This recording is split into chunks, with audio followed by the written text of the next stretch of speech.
ایک بچے نے مجھ سے پوچھا، اس نے کہا جی کہ میرے ابا جی فوت ہو گئے ہیں، تو وہ گانے باجے کے بڑے دل دادا تھے اور ٹیلی ویژن کے سامنے اکثر بیٹھے رہا کرتے تھے، اور وہ گانا باجا دیکھتے ہی ان کی ڈیتھ ہوئی ہے، کیا وہ جنت میں جائیں گے یا دوزخ میں؟ استغفر اللہ۔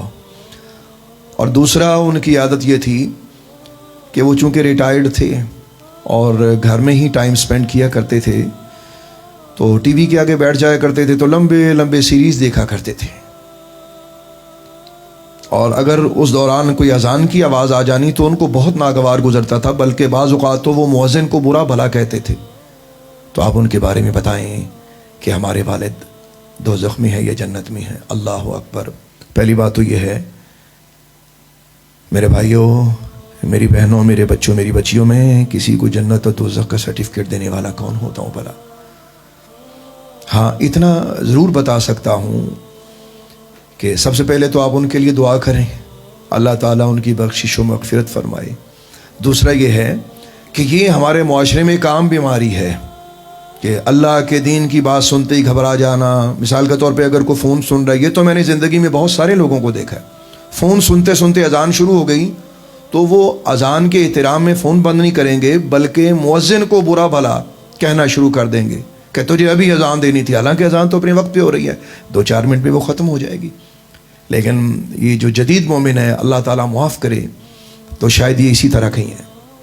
پہلے کافی لوگ اذان کا احترام کیا کرتے تھے۔ اسی طرح ٹی وی چلتے چلتے اگر اچانک کوئی اسلامی بات آ رہی ہے تو اسے فوراً یا تو اگنور کرنے کی کوشش کرتے ہیں یا کوشش کرتے ہیں بھائی چینل بدلو چینل بدلو۔ گھروں میں اکثر یہ ہوتا ہے، اور بہت کم لوگ ہیں کہ جو اللہ تعالیٰ کے قرآن پاک کو توجہ سے سنتے ہیں یا اسلام کی بات سنتے ہیں۔ یہی کچھ ہو رہا ہے ہمارے معاشرے میں، توبہ۔ تو یہ عام بیماری ہے۔ سوال آپ یہ کریں کہ اگر کوئی شخص قرآن پاک سنتے ہی گھبرا جائے، اذان سے گھبرائے، دین اسلام سے گھبرائے، تو اس کے بارے میں کیا حکم ہے؟ یہ میں بتا سکتا ہوں۔ سب سے پہلی بات تو یہ یاد رکھیے میرے بھائیوں کہ قرآن پاک سے گھبرانا یا دین سے گھبرانا یہ مومنوں کی صفت نہیں ہے، یہ تو کافروں کی صفت تھی۔ سرکار دو عالم نور مجسم علیہ الصلوۃ والسلام مکہ شریف میں جب آپ نے اس چیز کی تبلیغ فرمائی، اللہ کی وحدانیت کا پیغام دیا، اسلام کی حقانیت کا بیان فرمایا، تو کافروں کی اس صفت کو اللہ نے قرآن میں بیان فرمایا کہ وہ کافر کیا کرتے تھے؟ وَقَالَ الَّذِينَ كَفَرُوا لَا تَسْمَعُوا لِهَذَا الْقُرْآنِ وَالْغَوْا فِيهِ لَعَلَّكُمْ تَغْلِبُونَ۔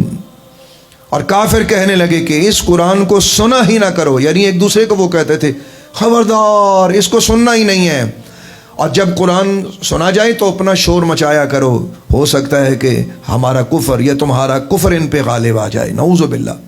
اب آپ غور کیجئے گا کہ قرآن پاک کو سن کر شور مچانے والے، کیا یہ مومنوں کی صفت تھی؟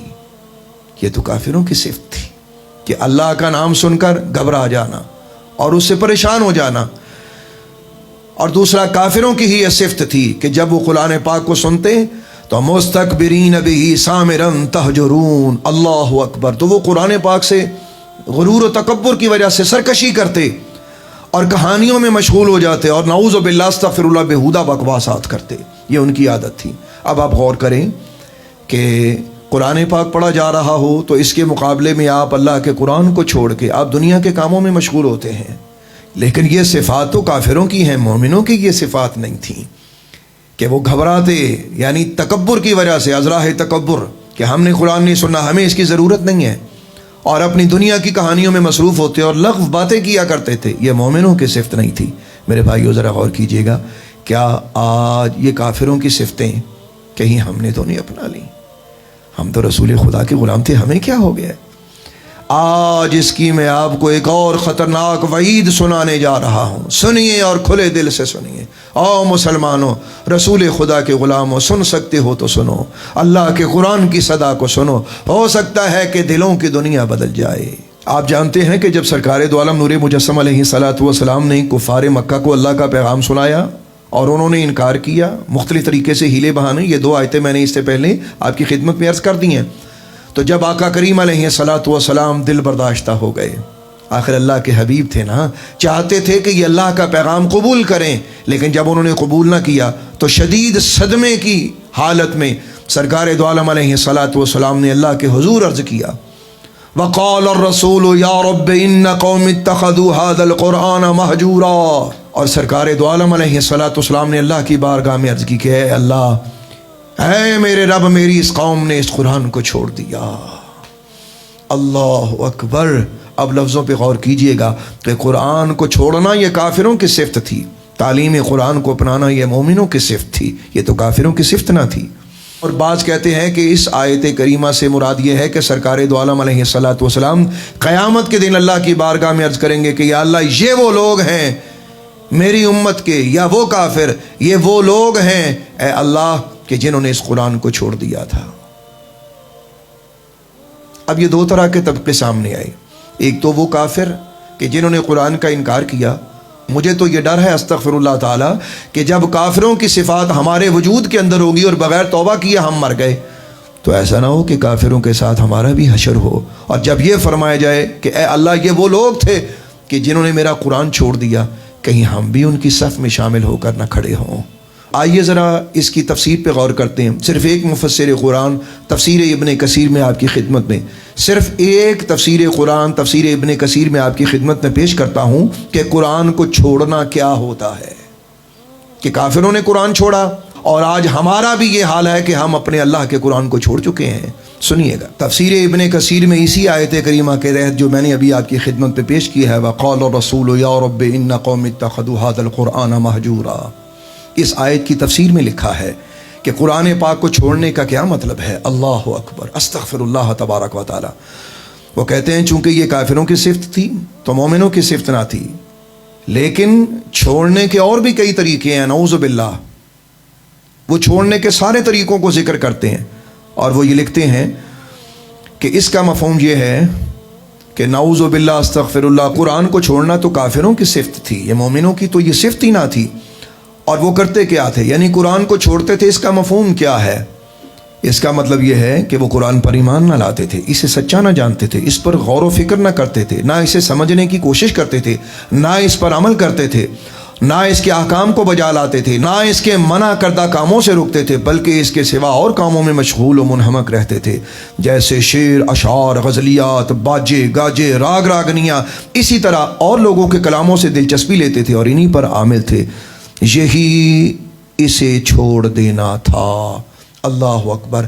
یہ ساری کی ساری صفات جو کفار کی ہیں، توبہ نعوذ باللہ، کہ آج مسلمانوں میں پائی نہیں جا رہی. میرے بھائیوں، بڑے خطرناک وقت سے ہم گزر رہے ہیں کہ اس وقت مطلب ایک شخص ہے اپنے آفس سے، اپنے کام سے اپنے گھر میں واپس آتا ہے. اب اسے جو وقت ملتا ہے وہ یہ چاہتا ہے کہ میں انجوائے کروں، اپنی تھکاوٹ اتاروں. اور وہ انجوائے کرتے کرتے ہی نہ نماز اسے یاد ہے، نہ اللہ یاد ہے، نہ نبی یاد ہے، نہ قبر یاد ہے، نہ حشر یاد ہے. ذرا سوچئے گا کہ ہم کن کی صفات پہ عمل کر رہے ہیں. یقیناً یہ مومنوں کی صفات نہیں تھی. ہیں میرے بھائیو، یہ مومنوں کی صفات نہیں تھی، یہ تو کافروں کی صفات ہے نا. تو ہمیں تو مومنوں کی صفات لینی ہے. اور سورہ فرقان کی آیت نمبر 30، یعنی اسی آیت جو آپ کی خدمت میں نے پیش کی ہے، اسی کی تشریح میں تقریباً اکثر مفسرین نے اس حدیث پاک کو نقل کیا ہے کہ سرکار دو عالم نور مجسم علیہ الصلوۃ والسلام فرماتے ہیں، من تعلم القرآن وعلمہ وعلق مصحفا ولم يتعاهده ولم ينظر فيه جاء يوم القيامة متعلقا به يقول يا رب العالمين عبدك هذا اتخذني مهجورا اقض بيني وبينه. اللہ اکبر، استغفر اللہ تعالی. سرکار دو عالم نور مجسم علیہ الصلوۃ والسلام ارشاد فرماتے ہیں کہ ایسا شخص جس نے قرآن پڑھایا، یعنی ایک تو وہ بندے کی بات ہو رہی تھی نا کہ جو قرآن سے بھاگے، پریشان ہو جائے، ان کا ذکر ہو رہا تھا. یہاں اب اس شخص کی بات ہو رہی ہے جس شخص نے قرآن پڑھایا، یعنی اس کو سمجھا اور اس کے بعد قرآن کو لٹکا دیا، یعنی کہ بے پرواہ ہو گیا اور اس کی دیکھ بھال نہ کی اور اس میں توجہ نہ کی.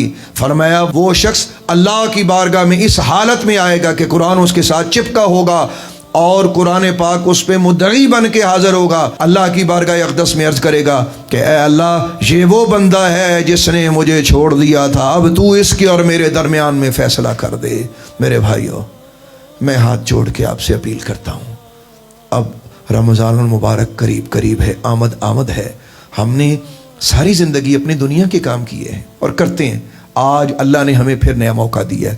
کیا ہم کافروں کی صفت سے نکل کر مومنوں کی صفت کو اپنانے کے لیے تیار نہیں ہے؟ آؤ اپنے اللہ کے لیے اپنی زندگیوں کو نکالو، اپنے وقت خدا کے لیے نکالو۔ یہ بھی کہنا جو ہے یہ غیر مناسب ہے۔ اکثر ہم یہ لفظ بول دیتے ہیں کہ جی اللہ کے لیے وقت نکالیں۔ ہم کون ہوتے ہیں؟ وقت سارا اسی کا ہے۔ ہمیں یہ کہنا چاہیے کہ ہم اللہ کے بندے بن جائیں۔